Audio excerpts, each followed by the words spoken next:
Hi, good afternoon, everybody. Well, welcome for joining us today. My name is Jenny Kilberg, and I serve as the Director of Alumni and Donor Relations here in the College of Behavioral and Social Sciences at the University of Maryland.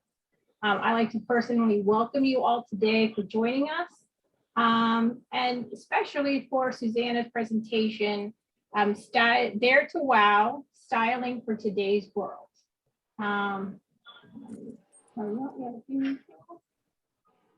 And you can admit folks if you want, Susana. Okay. Today's topic is sponsored by the College of Behavioral and Social Sciences at the University of Maryland, and we're part of the Alumni Association's week-long series, Career Week, which is a series of professional development and career-enhancing programs meant to provide relevant and meaningful career development, personal content driven to help highlight your path on your career. In today's workshop, Susana will provide an overview and some context on what it means to dress for today's world. Susana Nudelman Perczek, she goes by she, her, is a style and wardrobe coach and a founder of Dare to Wow. For over 7 years, the core of Susana's work has been styling and coaching driven impact professionals to leverage some of their authentic style to consistently show up as their best selves. Susana believes that it's easy for your personal style to get lost in the complexity of your responsibilities. I'm a mom of 2 young kids. I'm guilty of that. When this happens, your presence loses its essence and your leadership gets watered down. Prior to launching Dare to Wow, she managed the print production department for 2 major advertising agencies. And she's also dedicated her time to mothering her 2 now young adult children. Susana works with clients driven across professional ladder, but particularly focused with impact-driven leaders. Raised in Buenos Aires, Argentina, Susana exudes an international flair that infuses her passion for fashion to influence professionals to their own style. She's a graduate of CSUF, a former graphic designer and advertising executive. So again, before I turn it over to Susana, I just want to share that, again, this is being recorded. So if you can, please remain muted. We will share a copy of the recording afterwards. And if you have any questions, feel free to post those in the chat. And with that, Susana, welcome. Well, thank you so much, Jenny, for that introduction. Thank you to the University of Maryland, the Behavioral and Social Sciences Alumni Chapter for inviting me to be here for Career Week and to talk about dressing for today's world. You did a great introduction, so I think we're ready to begin, and really excited to see that we have people joining us from everywhere. And because this is a subject that pertains to all of us, no matter what we do and no matter where we are. So it's an understatement to say that COVID disrupted and changed our lives. And we have quickly needing to learn new ways and shift our lifestyles. Certainly for me, my parenting had to switch, schooling changed rapidly. My personal things that I would do, like exercise routines and exercise and eating, shifted. Socializing, entertaining, worship, you name it. You know, through COVID, we really had to find new ways and make new choices. And certainly, I think one of the major changes that we have seen in during this time, it's our work.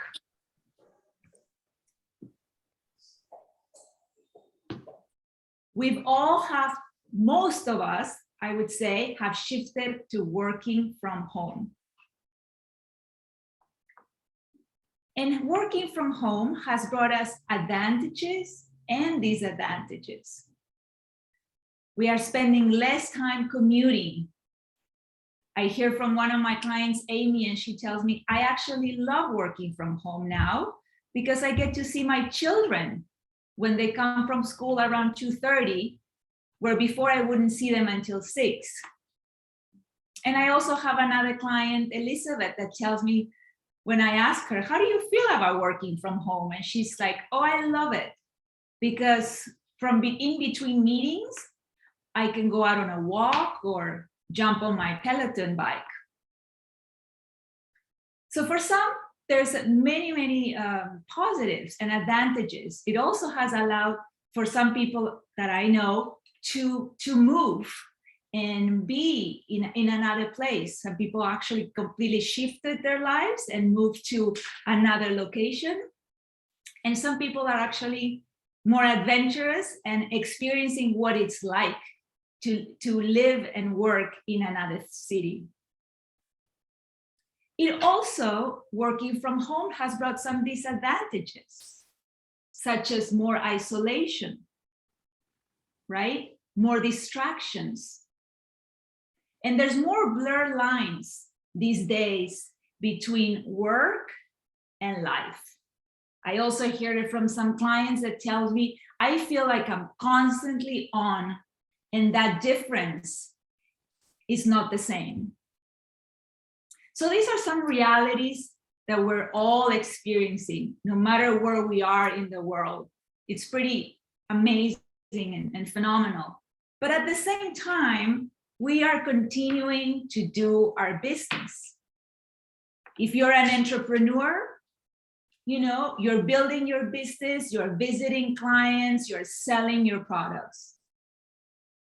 If you work for the government, let's say, you're still connecting, creating, producing. You're still going, if you're in the corporate world or any other profession, many of you perhaps right now are considering a change in your careers, or you want to go for a promotion, or you're going to go for interviews. No matter what, you know, businesses are continuing, and we are doing this in collaboration. There are very few of us that are working in silos. So in other words, we all need to dress. But our dress codes have definitely shifted. Can you give me a thumbs up if you agree that our dress codes have changed from working from home? Yes. I even hear a lot from my clients. They say, Susana, I haven't even worn 70% of my closet. Can you relate to that? Yeah. So we're in this time where we're finding new ways to dress, right? And this is what I want to do for you today. As I was putting together this presentation, I want to give you an overview of what it means to dress in today's world and why it matters and why it makes an impact and why it can really support you and affect your performance. So I want to tell you that at the end of the presentation, there will be time for Q&A. So if you're having some thoughts and some questions, please write them down, and I hope to be able to answer as many of your questions. Also, as you can see, you have my information, and I'll be more than happy to connect with you and establish a conversation. So as I was saying, you know, working from home is our new reality, but at the same time, you know, we're finding ways that we're re-entering our offices, we're still going outside, and we're shifting. So it takes 6 seconds to make an impression. Think about that. 6 seconds. We are visual beings. Out of our 5 senses, our sight is what we use the most. Unlike dogs, I happen to have a dog, that he smells everything first. That's the way they connect. That's the way they relate to the world. The first thing we do is we use our sight. And our sight helps us. For example, when we are at a restaurant and we get food, when we look at the food, we can make a decision, right? Is this good and I'm gonna eat it? Or maybe not. Me parece que no. Like, no, there's something off. Brands coming from the world of advertising spends millions of dollars analyzing colors and shapes so that they can get our attention. Think about when you go to the supermarket, if you still go, and the shelves, you know, what's calling you? What's bringing to your attention? So in the same way as those 2 examples, when we see another human being, that's what we do. It's innate, it's natural. And it's a way for us to know that if this person, do I feel like they're the right fit for me? Do I sense that I'm safe? And when we're also in the workplace, we are analyzing this person and saying, they seem that they're telling me the truth, I can trust them. And I'm sure we are not sure, but we each have our own ways of scanning that person. I am pretty sure that you're doing it right now with me. You're looking at my background, you're looking at my dress, you're looking at my jewelry, my glasses, my hair, my tone, my voice, and saying, I like her, I don't like her, I trust her, she knows what she's saying, I have other things in my mind, but I will stick to this presentation, and so forth. So let's just acknowledge that it's happening. Let me tell you the story of one of my dear clients, Ursula. Ursula comes from a German background, and she's a scientist in Palo Alto. She didn't grow up within an environment where dressing was something that was acknowledged.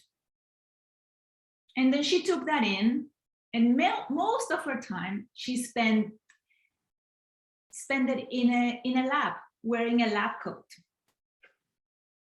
But her pharmaceutical company wanted her to get out and meet physicians. They wanted to give her, they saw the potential that she had to be out there. So as she was working with a leadership coach, the leadership coach reached out to me and said, Susana, we would love for you to work with Ursula because she needs some help with her personal style. And I said, great, let me connect with her. And we did.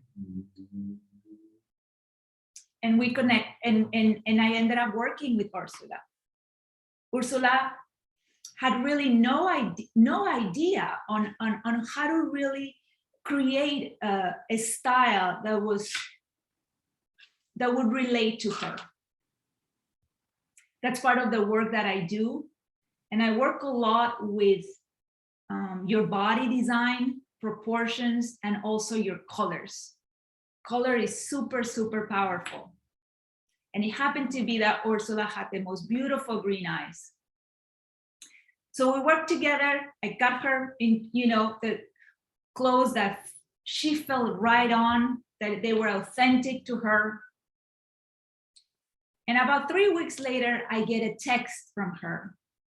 And she tells me, Susana, now when I walk on the hallways, people stop and say hi to me, and they make eye contact. And before, they were not. Imagine that.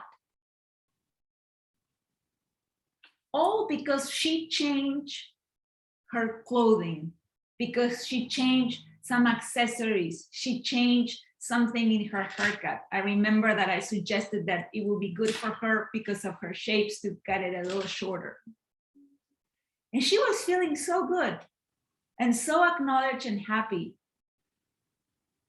that she has continued to make more and more progress in that company, and to also start to enjoy the dressing and being able to experiment with more, up to the point that this is 2 years ago, for her New Year celebration in the office, she was willing to wear sequins.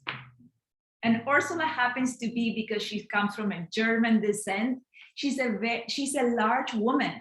She's almost 6 feet. And she has a stronger bone structure. So it's been so wonderful. So just like Ursula, and as it takes 6 seconds for that impression, take a look at this slide. Take a look at these people right now. Each one of them is using their personal style signature. Each one has a personal style brand. And they are using it to their advantage. They're using them to influence. They're using it to communicate. They're using it to relate. They're using it with purpose. They're using them for them to show up. And this is, as you can see in the pictures from these people, like, who doesn't know, when you think of Sarah Jessica Parker, right? She's an icon and she has her personal style. And then you see Barack Obama, our former president.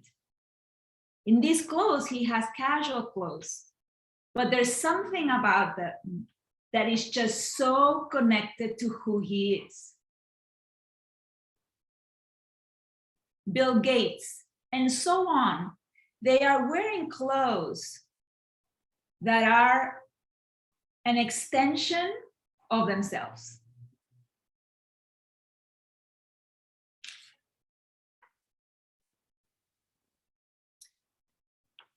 I want to tell you the story of another client. Her name is Myra, and she comes from a Filipino background. And we started working because she is a PhD in clinical psychologist. And when we started working, she had a practice in San Francisco, and she was taking a lot of insurance. And she wanted help. She wanted help with her clothes. She was feeling a little stuck. And she also, like many of us, didn't have the time or the energies, and really didn't know where to even begin. So as I started helping her with her work clothes, I also love to ask my clients, it's like, so what do you want to achieve? What is it that you're going for? And she told me, actually, Susana, what I would like is to shift my practice from San Francisco to Marin County. Marin County happens to be a place that I spent a lot of years. And it's right above, when you cross the Golden Gate Bridge, you get into Marin County. And perhaps some of you have been to Sausalito, San Rafael. It's a beautiful area. So she wanted to do that. She wanted to open a practice there because she lives in San Rafael. And that way she could be closer to her children. And she also wanted to stop taking insurance. And I said, okay, I think that's a great goal, a great intention. So as I was going through her closet And I started to see the clothes that she used for the time that she was not at work. I said, tell me more about that. And she was like, well, what do you mean?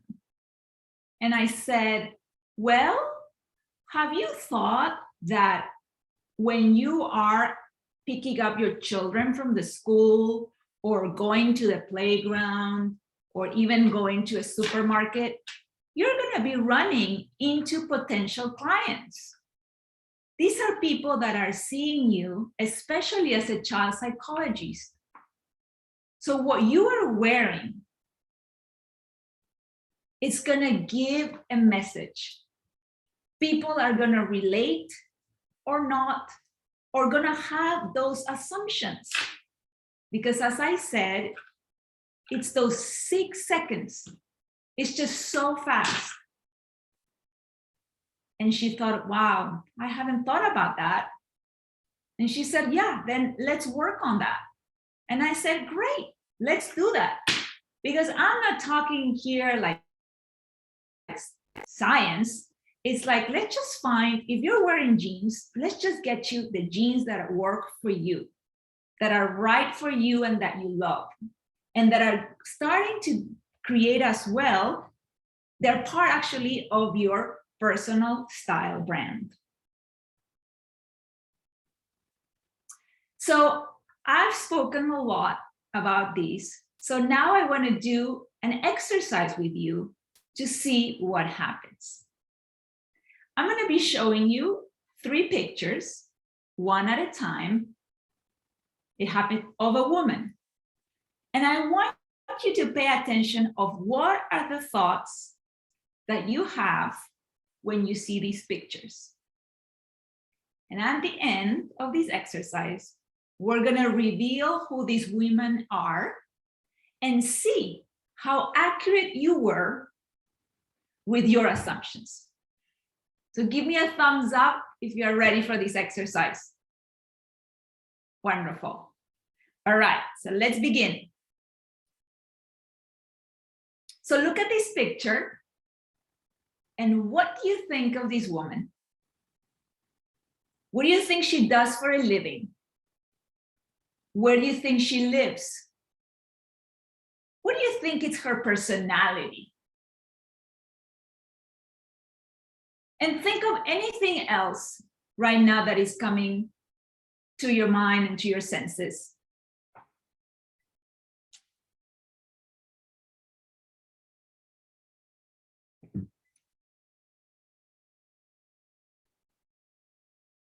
Very relaxed. Okay, I'm seeing casual, celebrity, comfortable. She's lives. Okay. Let's look at this second picture. What comes to mind about her lifestyle and her line of work?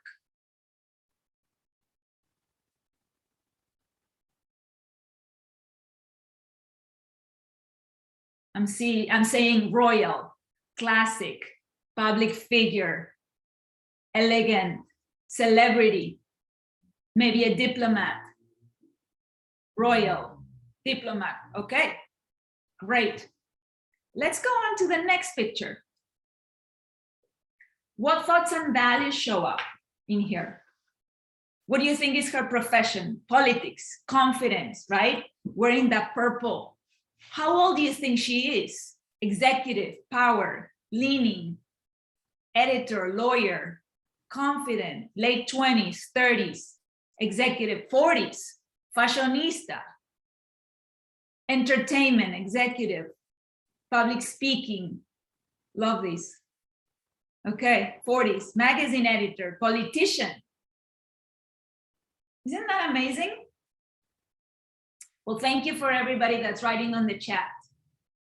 So let's reveal who these women are.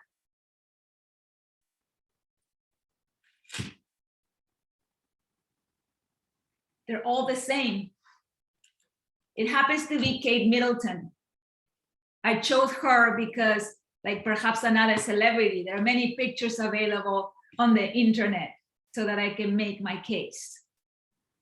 So isn't that interesting that by what you were looking at, you made assumptions of who you are?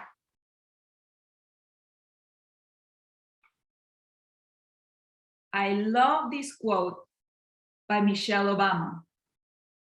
And it says, if you don't get out there and define yourself, you will be quickly and inaccurately be defined by others. I think Michelle Obama is another woman, and in this case, I'm doing this presentation that what I'm sharing, it's for men, women, any gender identity.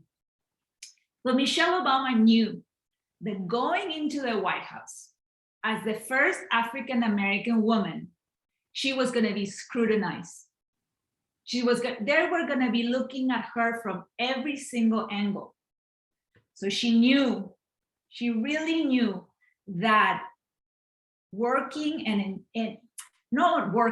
actually embracing and having a personal style brand, having a signature that will make the right impression from the very beginning, it would allow her to show her magnificence, to show her power, her intelligence, her dedication, and her commitment to creating impact.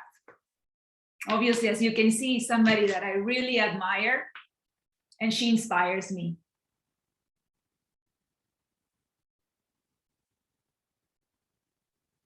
So now I want to bring another sort of bird's view of dressing, because I've spoken of what happens from the external side, like the person that's receiving your outfit, right? Now I want to talk to you about what happens to you. Do clothes matter to you? Do they have any effect on your performance, on how you feel in your everyday life? And they do. Let me give you some examples. Think of a dancer. Think of Misty Copeland, let's say, so that you can have that immediate picture. Misty Copeland. So when she's rehearsing, she has her style and her workout clothes and her ballet clothes, right? But when she's ready to go out there and perform, she has her hair, her makeup, and her costume on. Because all of that is helping her to embody what she is presenting to the audience. El personaje. The word is not coming to me right now in English, though. Personaje. You can Google that if you want. Another example, a performer in theater or a musician, J-Lo, for example, or any other person that's coming to your mind.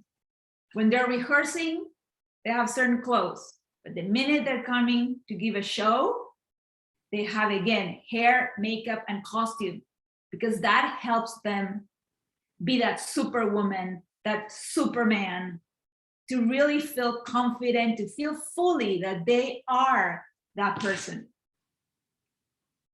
Definitely for me, for example, today, I was mindful that I'm doing this presentation, and I was aware of what I wanted to wear to feel my best, to show as this,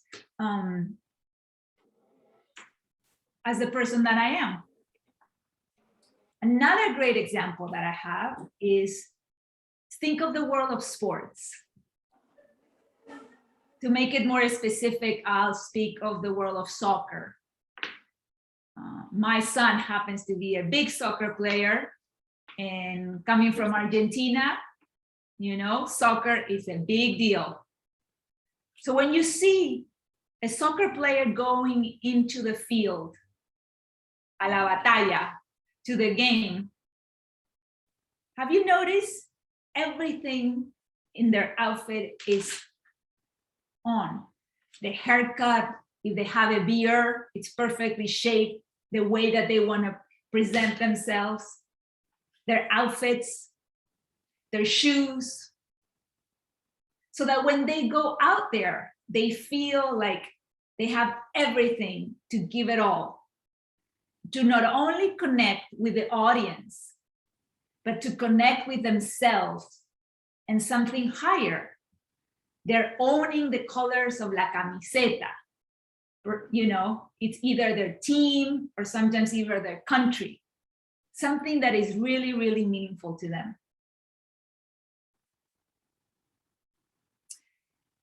I want to share the story of my client, Brooke.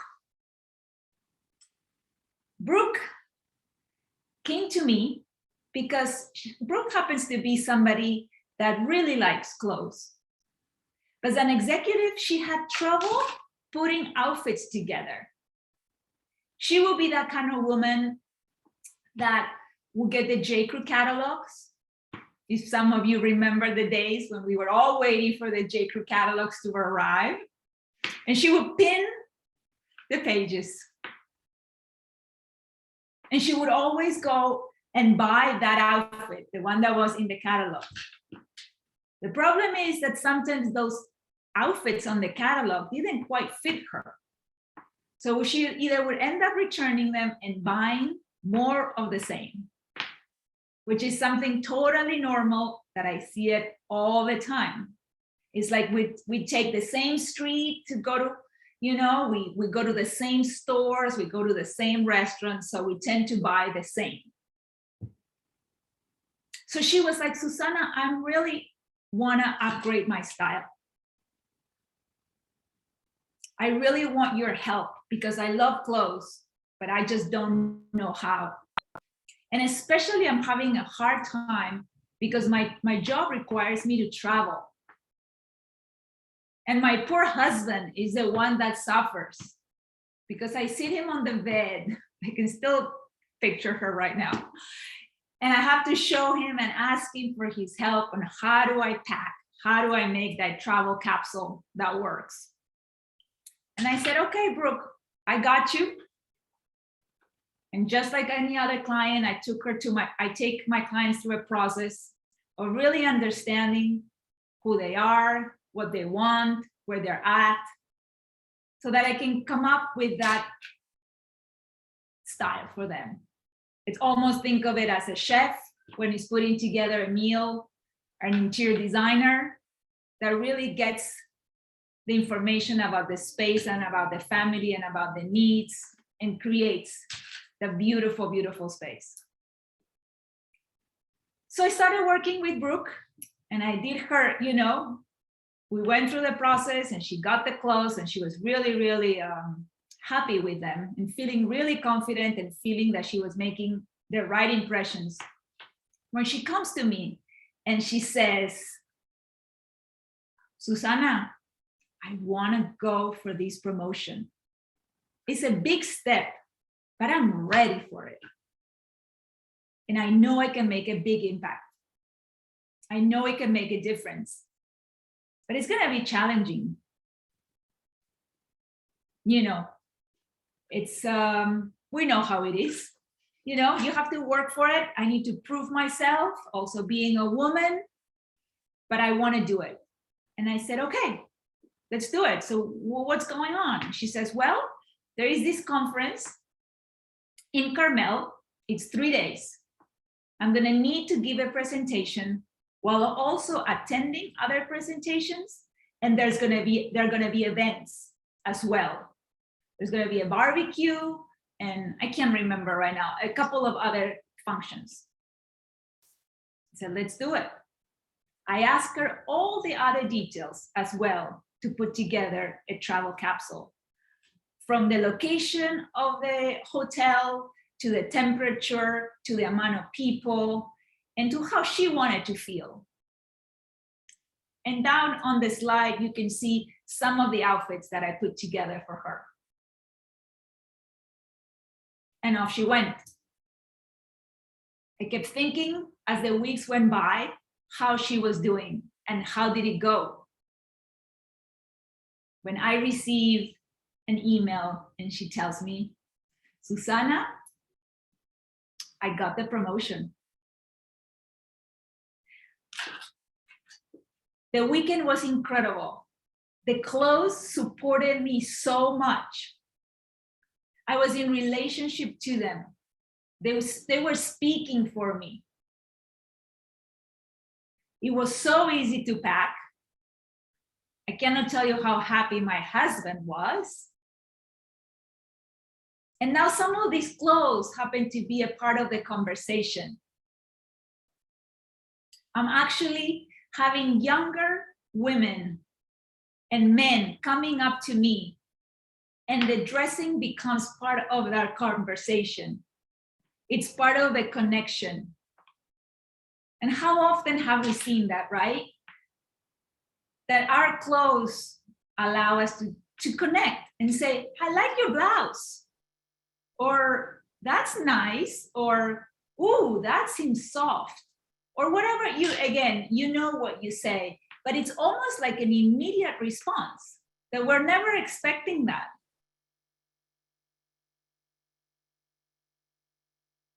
So I've shared so far that clothes make an impact. They will influence others. And also, clothes make an impact on you. They can give you that superpower. And that's sort of the invitation that I want to bring to you, that clothes are here for you. Clothes, their only agenda is to support you, to create more clarity on who you are. Think about Apple. Most of you probably have bought an Apple product. Well, the packaging of the Apple product starts to create that experience. And that's my whole point. The most important, it's you and what you have here, and what you have here, and what you're here to do in this limited time that we have in the world. To give your passion, to live on purpose, to do your work.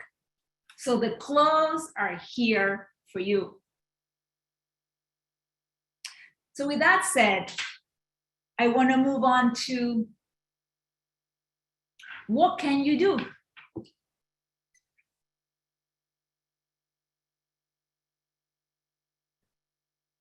What can you do? Where do you begin? If you're thinking, oh my God, yes, Susana, yes, I want that. I want to have clothes that really reflect who I am, what I want to do, where I'm going for. Well, let's talk about that.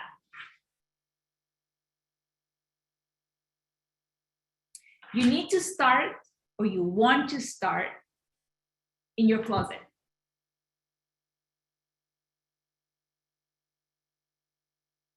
And I have a strategy for you. So the first thing to do is you're going to take all your clothes out of your closet and put them on your bed.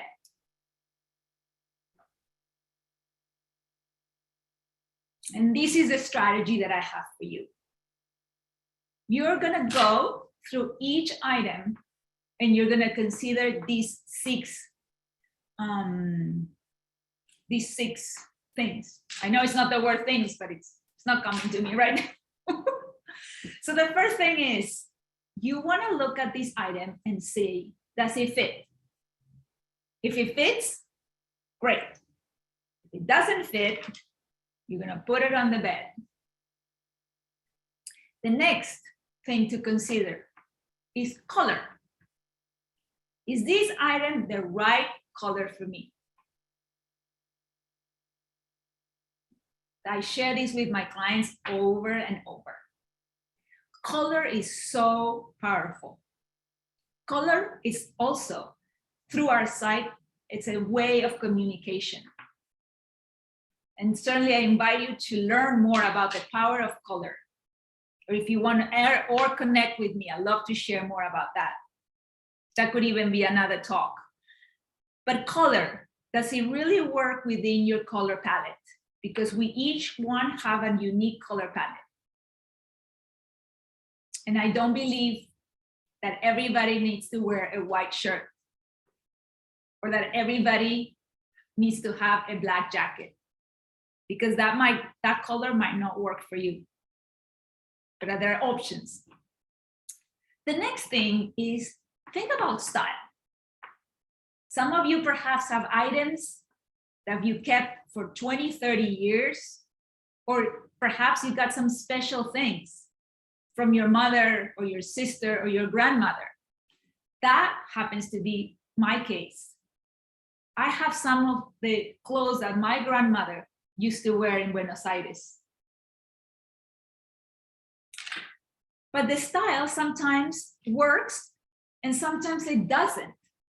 So if it's not quite right, keep it on your bed.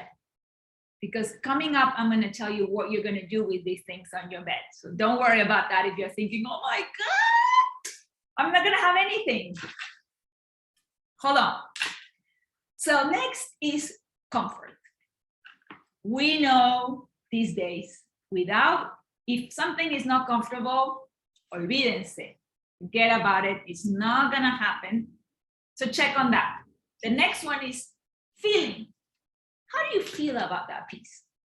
Does it make sense to you in a way that it makes you feel good? It brings you good memories. Then yes, keep it. But if it doesn't, if it reminds you of perhaps a certain not such a good time, or it's itchy, or it just doesn't feel right, put it on the bed.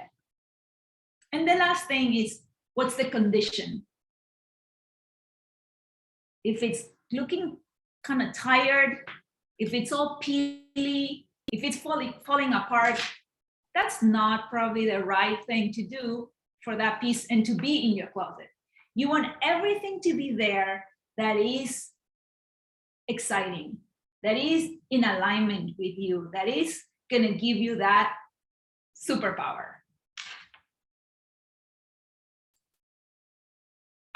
So all of those items that are on your bed, I want to give you now alternatives. What can you do with these clothes? So the first thing is, think of alterations. As I was mentioning, if it's not in the right style, but it's something that you really like, sometimes shortening a sleeve, shortening the length of a pant, tucking things in, tucking things out. There are many, many ways where you can make that piece to be perfect. The next one is regifting. How many times do I hear, and that actually I see when I get to walk directly into my clients' closets, that they have items that I ask, so what about this? And they tell me, I don't know. Somebody gave it to me, but it's not really me. Or more like this story of Renee and Miriam, that I said, Renee, what about this jacket? And she's like, yeah, I went on a trip with my friends to the wine country. And after going and wine tasting, we went into the store and Miriam really told me that I needed to get this jacket. And I stopped for a minute and I said, I see that there's a question coming, so I will get to you on that, Shayna. I said, what about that jacket? And she's like, yeah, Miriam told me that I needed to get it. And I said, you know what? The truth is, this jacket will be perfect for Miriam, but it really doesn't work so well with your body design and your color. And she thought about that and she said, you know what? I think you're right. I'm gonna give her that jacket. She will really rock that jacket. So think about that, regifting. I think it's such a wonderful thing that you can give that to a family member, a friend, even a colleague. Somebody will really appreciate that. Somebody that you think that thing that you have, you're gonna pass it on and give it a new life. The other option with these items is think about reselling them. These days, there are online platforms or consignment shops where you can give this piece another life and make some money. If it happens to be a cotton shirt or something in that kind of material, think about using it for your home use as a rag. Because right now, we're just throwing way, way too many things on a landfill. And the last one to consider is donation. And I'll be speaking about a donation in a moment. And as you've noticed here, I haven't said anything about throwing it away, throwing it in the trash. And that's what I want to talk to you about right now.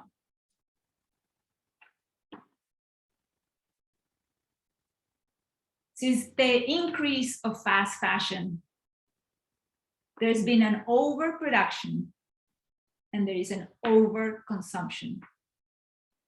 Because of the low prices, we're buying more than ever.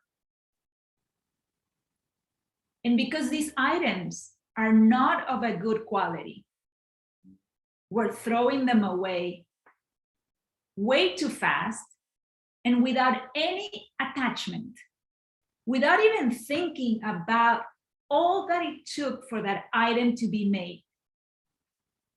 From the process of growing the cottons to the workers that have been sitting in a shop creating that piece. In the US, we throw about 82 pounds of garments a year. It's about every second there is a garbage truck dumping clothes into a landfill. In a landfill in the US and across the planet. I imagine you've seen pictures like in the Atacama Desert in Chile and places in Africa. And this is becoming unsustainable. So the next time that you're gonna buy something and throw it, think about where is this going? So you might be thinking, like me, like I used to do, Susana, but I donate. I don't throw away my clothes. Well, let me tell you what I've learned that happens when you donate something.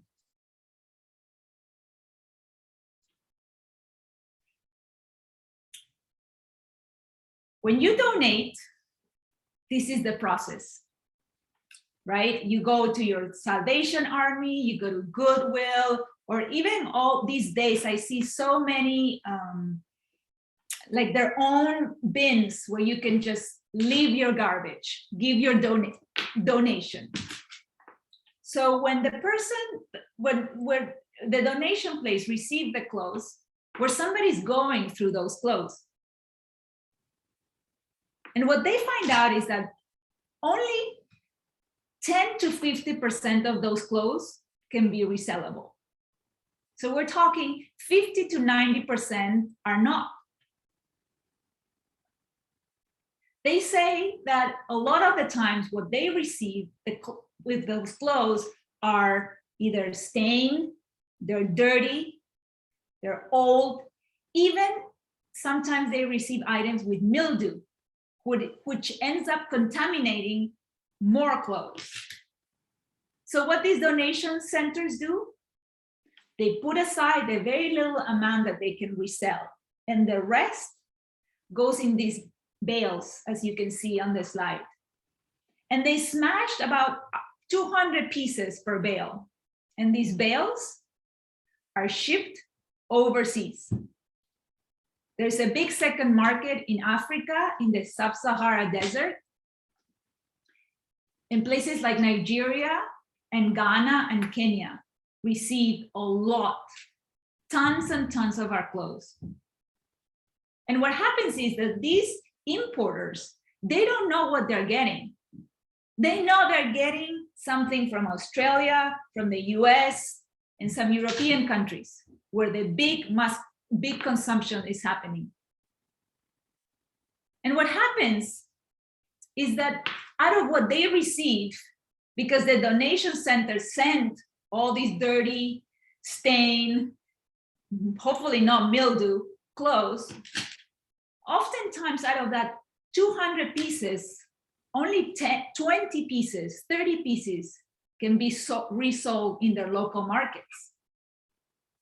So what ends up happening is, what happens with the rest of these clothes? Where do they go? Well, they go into a landfill. They go into our oceans. They go into rivers. Most of these clothes, because are made of fast fashion, their fabrics are non-biodegradable, and it will take up to 200 years to disintegrate. We've seen a lot in the news that clothes are being incinerated. But because of the chemicals that are oil-based, like lycra and polyester, this all goes into the environment. And animals and the people in these countries are suffering for our overconsumption.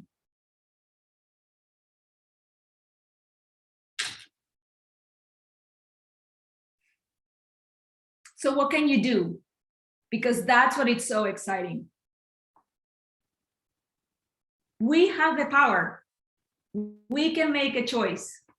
So I invite you that you can learn more about what you can do. We're going to be sending you a handout I put together where you can learn and educate yourself more if you're interested in this subject. I invite you to buy less and better quality. Think of buying secondhand. I cannot tell you the treasures that you can find when you go to a secondhand store. Clothes that are not even made today. Fabrics, buttons, details. Beautiful pieces that you will find that work to your own personal style. And the last thing that I would say is, do not support fast fashion, because it's for our environment and it's for the future of our children.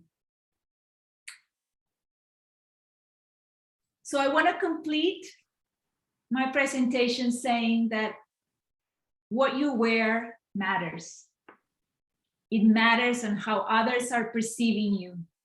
It matters in the capacity that you have to give them the right influence to inspire them. It also clothes matter because it's how you perceive yourself. And what you wear matters to the environment. And the next time that you look at clothes, I want you to remember that the clothes are here to support you, to inspire you, and to empower you. So I want to complete with this quote by Jane Goodall. What you do makes a difference. And you have to decide what kind of difference you want to make. Thank you. Thanks, Susana. I'm going to jump back in. I know we're right at time here. We did have a couple questions. So if anybody wants to stay on, feel free to stay for the next, maybe 10 more minutes. But for those of you that have to jump off, I just want to thank you for joining us. Tomorrow is the last day of Career Week, so I'll send the link. There are some more programs happening later this afternoon and this evening, and again tomorrow. So I'll send you the link in case you're interested in joining additional virtual programming. Thank you to Susana. I'm going to stay on, and we can field a couple questions if you want to stay. But for those that have to go, thank you for joining us. Thank you so much for everybody. Yeah. I realize we're a few minutes over. I was too much into my presentation. Forgive me. Oh, great, thank you. I'm gonna jump Yeah, back. I was in my world. But I'm gonna jump back to Shayna's question. So what happens to people who don't maintain the same weight? Maybe you fluctuate, you go up and down, and you end up having different sizes in your closet, and it's hard to give away because you don't know where you're going to be in 6 months, a year. I think we've all sort of struggled with that. So if you have any recommendations on your wheel, do you have to check the box for each of those things, or if it hits one of those things, like, do you just get rid of it? yeah, I would think that it will be a combination, but you want to hit as many of those boxes as possible, especially between fit, color, and style. Fit, color, and style are the most important. And then also how they make you feel. Regarding your question that you passed on, Jenny, so thank you for that. What I would say, which is very common and normal, we're switching sizes. What I would say is put in your closet the size, the clothes that are at the size that you are right now. And the ones that say perhaps they were smaller, put them away somewhere else. So you're not seeing them, but you know they're there, because if that is your goal, to go back to that weight. Because having them in your closet and not being able to wear them, it's just a reminder. It will be a reminder, instead of bringing your energy up, it's gonna bring your energy down. And like it or not, you're gonna go into that criticism, or I wish I had that, or my weight, or whatever. And you wanna have the clothes there that are right for you at this moment, celebrating, honoring, respecting you right now. That would be my suggestion. And then Kenya, there's a lot of great recommendations in the chat of where you can buy and go for secondhand. She wanted to know where you could buy a good quality conservative style 2-piece women's suit that looks good on medium and dark brown skin. So do you have also like a list of shops or places or colors that maybe look better for darker skin? Yeah, okay, well, that's a long question. So where does she live? She lives here in Maryland? That's actually probably a good question. She did not say. What you know what I would tell her? Tell her to email me directly, and I'll be happy to engage in a conversation, because there's a lot of details that I need to find out so that I can point her out to the right of what she can do. So happy to answer her directly. All right. And then I have a question from Tina. I wore the same clothing for a virtual interview with the HR partner yesterday as I would in person: black pants, suit, blue blouse. I did feel overdressed.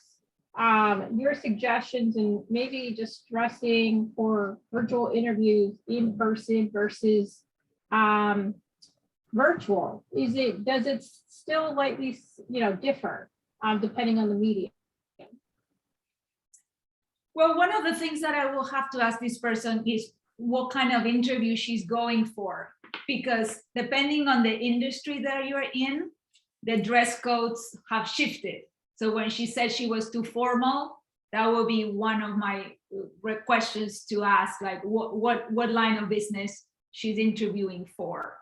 Then I would have to say, more of like between the line of work, also what is her personality? Like, how does she want to show up? How she wants to be perceived? Because that's a way that she can incorporate that. Perhaps to that suit, she can put some print on a blouse. She can accessorize with some jewelry that really communicates her style. Is it more conservative? Is it more edgy?